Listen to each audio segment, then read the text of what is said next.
Le Prince oublié, scène 1, prise 1. Début de l'histoire dans 2 minutes. Ce monde imaginaire n'appartient qu'à eux. J'avais jamais fait de film comme ça, c'est-à-dire un film vraiment familial pour les enfants, enfin en tous les cas aussi pour les enfants. Et j'étais très heureux d'aller vers ça. Et on a des enfants, et c'est la première fois où ils vont pouvoir venir à l'avant-première. Donc j'étais très heureux de faire un film aussi pour mes enfants, pour nos enfants. Alors justement, qui lit les histoires chez vous? Alors il y a des grands dans votre famille, il y a une petite Gloria qui a 8 ans je crois. C'est toi qui lis les histoires? Ça change tout le temps, on se bagarre en fait. Là j'ai commencé un livre et il veut le lire, je dis bah non c'est moi qui l'ai commencé, enfin il est énorme le livre. Non, ça change tout le temps. Qu'est-ce que vous leur racontez en général? Alors moi, il y a un truc qu'ils aiment beaucoup. Les grandes, à un moment donné, elles aimaient bien que j'invente. Les petits, ils aimaient bien, mais c'est beaucoup de boulot. Donc il faut être en forme pour inventer des histoires. Par contre, ce qu'ils aiment bien, les petits, c'est on prend une histoire qu'ils connaissent et on s'en échappe et on dit des conneries. Et on rajoute des gros mots, des bruits. Voilà. C'est vrai qu'on aime bien être le super-héros en plus. Hein. C'est toujours magique pour les enfants de faire des bruitages. Puis toi, tu es très artistique. Ouais. Donc tu as beaucoup d'imagination. Ouais,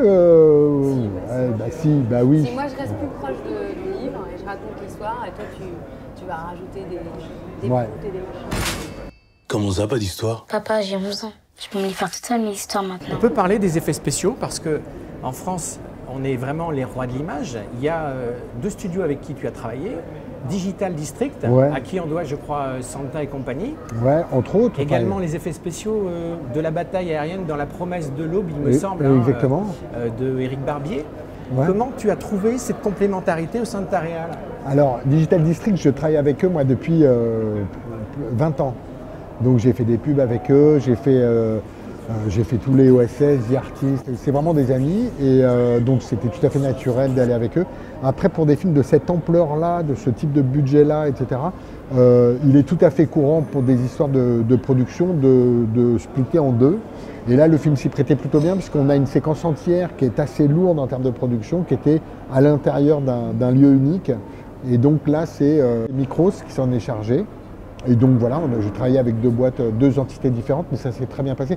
En plus, c'est des milieux, vous savez, tous, ils se connaissent tous en fait. En règle générale, les gens se respectent. Il n'y a eu vraiment aucun problème. J'étais content de travailler ensemble. Oui, on peut préciser qu'en France, on est les rois de l'image. Hein. Il y a, et du camembert. Et du camembert. Et du fromage. Du fromage en général. Et les petites femmes de Pigalle. Non, alors ça, par contre, c'est pas du tout le... Et des grèves, moi j'allais dire. Ouais, des grèves. Des grèves. Comment ça, pas d'histoire? Est-ce que vous vous fâchez sur certains tournages tous les deux? C'est arrivé, une fois. Oui, on peut... quoi, sur quoi? Sur The Artist. Ah, sur The Artist, ouais. Je pense que je suis avec Michel comme avec les autres réalisateurs. Après, je... Ah bon? Sur le plateau. Ouais, il fallait que je t'en parle. Oh, c'est fini ce milieu, hein. C'est fini comme ça. Ouais, c'est très dangereux. Ouais, hein. là, c'est dangereux. Bah, moi je suis avec eux comme je suis avec les autres actrices. Non, mais évidemment... Elle embrasse très bien en tout cas. C'est ce que m'a dit Omar. Comment on arrive à embrasser un copain justement? Omar était plus gêné que moi. Oui, c'est normal, mais au bout de 3-4 prises après, bon, c'est ça. T'arrives à rougir sur les images quand même? Ah ouais, non, mais c'est le personnage qui rougit. Tu rougis facilement? Ah ouais, je rougis dans les films. Parce que j'ai bien regardé, c'était drôle ce. Ouais. Vous vous rappelez la première fois que vous avez embrassé votre femme? La première fois que vous avez embrassé Omar, vous vous en souvenez? Non. Vous rougissez un peu. Moi, je peux vous dire que ça ne s'oublie pas. C'est un peu charnu hein, quand même. On peut parler de ce casting, qui est un casting 5 étoiles? Ah, hyper content. D'abord, Omar, comment dire, il est exactement tout ce qu'on espère qu'il soit, en un peu mieux. Il a une nature d'acteur, je trouve qu'il a un truc que je crois beaucoup d'acteurs se damneraient pour avoir, c'est-à-dire qu'il est, on voit à travers et c'est une bonne personne et du coup il y a une espèce d'empathie, d'humanité qu'il dégage dans son métier d'acteur, je trouve qu'il est très, mais dès que vous le filmez vous vous en rendez compte. Bérénice c'est vraiment une actrice qui travaille énormément, qui est très, extrêmement en place, qui vous amène de la confiance, qui vous amène, et on peut essayer plein de choses.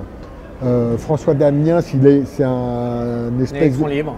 Oui, mais c'est ce qu'il est, c'est ce qu'il a besoin d'être, et il a besoin d'être comme ça, et c'est ce qu'il amène, cette espèce de folie comme ça.